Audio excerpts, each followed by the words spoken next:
では施術に入ります。まずは大円筋小円筋のストレッチです。まず大円筋の起始は肩甲骨の下角から始まります。そこから上腕骨の前を回り込み小結節量に停止します。小円筋の場合は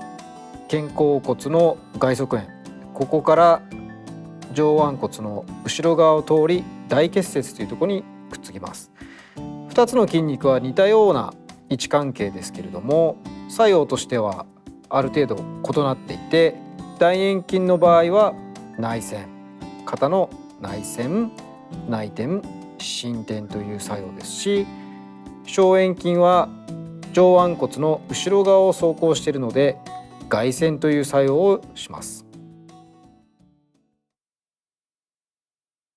それではまず全体をストレッチしていきましょう。まず大円筋の停止である上腕骨の小結節、これは非常に内側に入り込んでいるので、どちらかというと脇の下を潜り込むように親指を入れて押さえていきます。ここから肩甲骨の下角、ここに向かって指を滑らせていくということになります。どちらかというと肩甲骨の外側の裏に指を走行させるというようなイメージです。これを何回かやりましたら、次はより停止の位置をちょっと外に置いて、これは小円筋ですね、外に置いて同じような走行で肩甲骨の縁を触るような形で全体をストレッチしていきます。ほんの数センチの違いですし、筋の走行は同じなので一緒に考えがちですが、作用が異なるためにきっちりと頭の中で分けて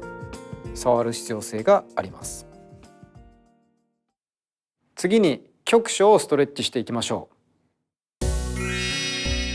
う。大円筋の停止である小結節量、これをめがけて親指を置いていきます。そこから細かいストレッチを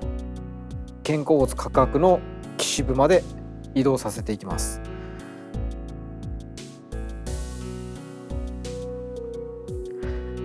同様に小円筋の走行、今度はスタートの位置を少し外側に置いて、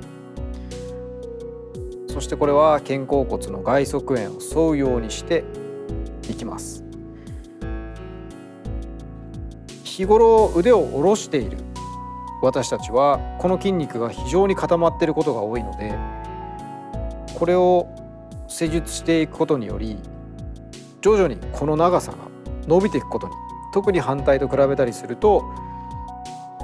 実感できるような、そういう手技になりますので、うまく効果を確かめながら施術していくといいと思います。